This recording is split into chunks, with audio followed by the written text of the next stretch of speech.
Kumusta mga kasaliksik? Hindi man kasing lalim ng ating karagatan ng mga ilog ay madami pa ding mga nakakatakot at nakakapanindig balihibong bagay na posibleng madiskubre dito. Kaya mula sa nagwawalang halimaw sa ilog hanggang sa makapigil hiningang insidente ay pag-usapan natin ang 10 pinaka-nakakatakot na nadiskubre sa ilog. Kaya kung handa ka nang malaman ng mga ito ay simulan na natin. Number 10, halimaw na hito. Kung sakaling nakabingwit ka ng ganito kalaking isda ay paniguradong magugulat at kakabahan ka dahil sa sobrang laki nito na talaga namang mahihirapan kang hatakin at hulihin. Ang isda na nahuli sa video ay isang hito na kapansin-pansing mayroong malaking sukat. Kaya't kung sino man ang taong makakahuli sa isda ay sigurado ako mahihirapan dahil malamang ay magwawala ito ng sobrang lakas.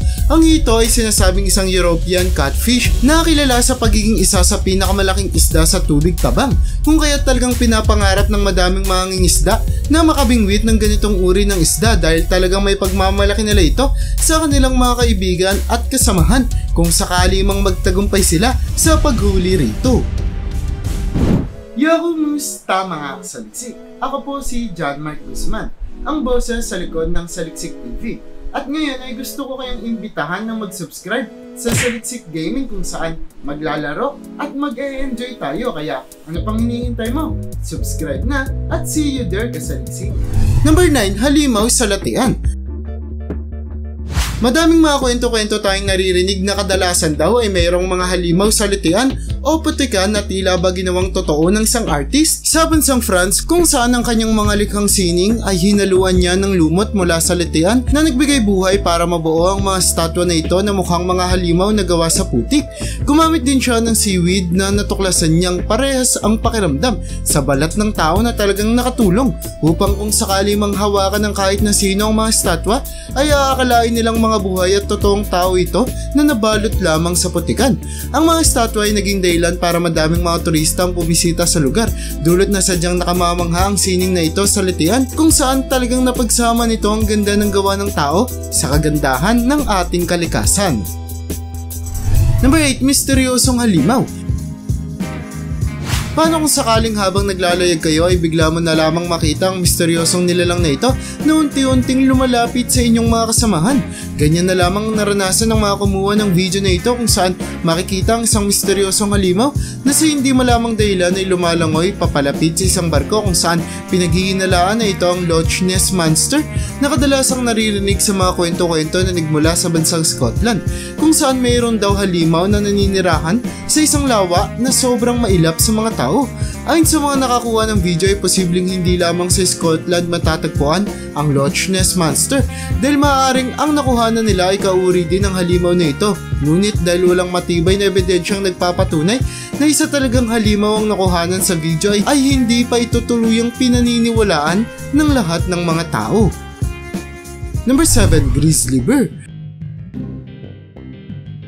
Sa dinami-dami ng pwede mong makasalubong habang naglalakad ka malapit sa isang ilog ay sigurado akong ang isa sa pinaka hindi mo gugusting makita ay ang mga grizzly bear kung saan isa sila sa pinakamalaking hayop sa buong mundo. Dulot na ang mga ito ay kaya pang umabot sa tangkad na 9 na talampakan kung sila ay tatayo kaya talagang mas matangkad pa sila kaysa sa atin. Handa ang hayop na ito na lumusong sa tubig para lamang humuli ng kanilang pagkain at dahil sadyang mabangis ang uri ng oso na grizzly bear ay talaga namang malabo na ang tsansa na makatakas pa ang kanilang mga biktima kung sakaling naisin nilang umatake. Mabilis din ang reflex ng mga grizzly bear kung saan sikat sila bilang isa sa pinakamagaling na hayop na nanguhuli ng isda dulot na kaya nilang hulihin ang isang isda pag tumalon nito mula sa tubig na talagang nagpapakita ng katalinuhan at talento ng hayop. Number 6, carps. Kung makikita mo ang uri ng isda na ito na malapit sa iyong ilog ay mainam na ipaalam mo ito sa mga otoridad dahil ang isda ay isang carp o karpa na kilala sa pagiging isang invasive species kung saan madalas silang lumilipat ng kanilang tinitirhan at aagawin ang bahay ng ibang mga hayop na nagiging dahilan para mas dumami ang kanilang populasyon sa lugar na kanilang nililipatan. Masarap man ang mga carps na talagang kilala sa karne nilang malinamnam kung kaya't aakalain mong walang masama kung dumami sila malapit sa iyong lugar lugar, ay dapat mong malaman na magiging dahilan nito para umonte o tuluyang maubos ang populasyon ng ibang uri ng isda sa inyong mga katubigan na talagang makakasira sa ecosystem ng inyong lugar. Sinasabi ng mga eksperto na ang pagtalon-talon ng mga carps mula sa tubig ay sinyalis na kakaunti na lamang ang ibang isda sa lugar na iyon, kaya't nagpaplano ng lumipat ng ibang lokasyon ang invasive na mga carps na ito. Number 5. Tangke. Maniniwala ka ba kung sasabihin ko sa iyo na kahit pa ang isang tangke na ginamit sa digmaan ay posible mong mahukay sa ilalim ng isang ilog?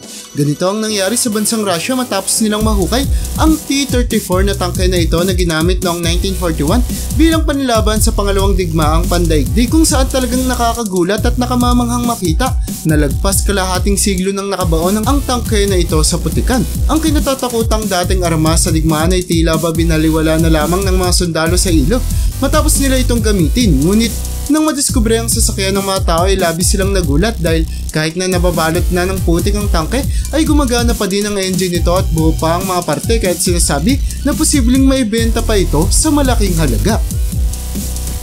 Number 4. Demonyong ahas. Alam mo ba na may isang lahi ng ahas na matatagpuan sa ating kalikasan na tila ba isang demonyo dahil may sungay ito? Ang ahas ay ang rhino vipers na kadalasang matatagpuan sa kontinente ng Africa, kung saan madalas itong naninirahan sa kagubatan at nagbabalat kayo sa mga dahon at lupa habang naghihintay ng kanyang magiging biktima. Kapansin-pansin sa ahas na ito ang kanyang sungay na matatagpuan sa kanyang uso na ayon sa mga eksperto ay ginagamit ng hayop para makatulong sa kanilang pagbabalat kayo, kung saan dahil dito ay posible silang pagkamalan na damo, dahon o kawayan lamang na talaga namang kailangan ng hayop na ito upang makasurvive sa lugar. Number 3. Peligrosong tubig. Kung sakaling makita mo na ganito ang nangyayari sa tubig sa inyong sapa o ilog, ay mabuti na lamang na lumayo ka na sa lugar dahil pahiwatig ito na naglalabas ng methane ng inyong tubig na kung sakali mang malapitan ng apoy ay agad na magliliyab at masusunog. Ang mga wetlands ang pinakamalaking source ng methane sa ating planeta, kung saan iniipit at kinukulong ng wetlands ang mga gas sa ilalim nito na nagiging dahilan para maipon ng mga methane, carbon dioxide at iba pa dito na kung sakali mang makalabas ay talagang magdudulot ng matinding peligro sa lahat ng taong malapit sa lugar. Ang dahilan na ito ay talagang naging concern sa mga eksperto sa loob ng madaming taon, kung saan hanggang sa ngayon ay patuloy pa din silang naghahanap ng paraan para maiwasan ang paglabas ng lahat ng gas na naipon sa ilalim ng mga wetlands na talagang makakasira sa ating kalikasan kung sakaling makawala at makatakas. Number 2. Will the Wisps. Alam mo ba na mayroong mga kwento-kwento tungkol sa mga ilog at putikan kung saan posible ka daw makakita ng mga espiritu dito tuwing gabi? Ang mga espiritu na ito ay tinatawag na Will the Wisps, na akalain mong mga lumulutang na apoy lamang sa ibabaw ng tubig na ayon sa kwento ay nangaakit ng mga curious na tao papalayo sa sibilisasyon at nagliligaw sa kanila hanggang di na sila makita pang muli. Ang mga tao daw na sumusunod sa mga ilaw na ito ay naglalahon na lamang na para bang mga bula, kung saan madaming mga nagsasabi na ang mga espiritu ng mga naligaw na tao ay dumadagdag lamang sa mga Will the Wisps, kung kaya't patuloy silang dumadami at nadadagdagan. Bago tayo dumako sa una sa ating listahan ay tignan ang larawan na ito kung saan makikita ang isang nilalang na talagang pamilyar na ang lahat sa atin, kung saan ang imahe na makikita sa retrato ay tugmang-tugma sa description natin sa isang sirena, kung saan ayon daw sa nakakuha ng larawan ay may nakita daw siyang sirena sa isang ilog malapit sa kanilang lugar. Ay hindi tayo nagbabalak daw na manghuli ang sirena ng tao upang kainin upang kunin ang mga binti nito para makalakad na ang sirena sa lupa. Ngunit ang kwento niya na ito ay talagang hindi pinaniwalaan ng mga tao, kung saan madaming mga nagsabi na gawa-gawa niya lamang ang sirena dahil kahit na sinasabi niyang totoo ito ay wala naman siyang mailabas na iba pang patunay tungkol sa nilalang. Number 1. Nakakakilabot na bato. Talaga namang masyadong mapaglinlang ang ating kalikasan kung saan naging patunay dito ang buwaya na ito sa isang ilog sa Florida, kung saan makikita na sa una ay akalain mo lamang na naipit at na-stuck sa bato ang bangka na sinasakyan ng kumukuha ng video. Laking gulat na lamang niya na ang bato pala na ito ay isang dambuhal at mabangis na buwaya na mahimbing na nagpapahinga sa tubig at hindi na malayang dinadaanan na pala siya ng isang bangka. Makikita na talagang naparalisa at hindi makagalawang namamangka sa takot na baka magising ang hayop na kanyang nakuhanan pang bigla na lamang umatake nung namalayan nitong may bangka na nakapatong sa kanya. Pero mabuti na lamang at nakapidalagad pa palayo ang kumukuha ng video kung kaya't walang napahamak o napeligro sa insidente. At yan ang bumabao para sa listahan natin sa video na ito. Hindi talaga may tatanggi na kahit na anong anyong tubig sa ating daigdig, mapadagat man yan o ilog, ay mayroong mga tinatagong mga bagay na kung sakali mang madiskubre ng kahit na sinong tao, ay posibleng maging dahilan para magulat ang buong mundo. Kaya para sa'yo, alin sa mga ito ang pinakagumulat sa'yo? I-comment mo naman yan sa baba. At hanggang dito na lang muna ang aking bahagi. Hanggang sa muli mga kasaliksik, maraming salamat sa panonood. See you in my next vid.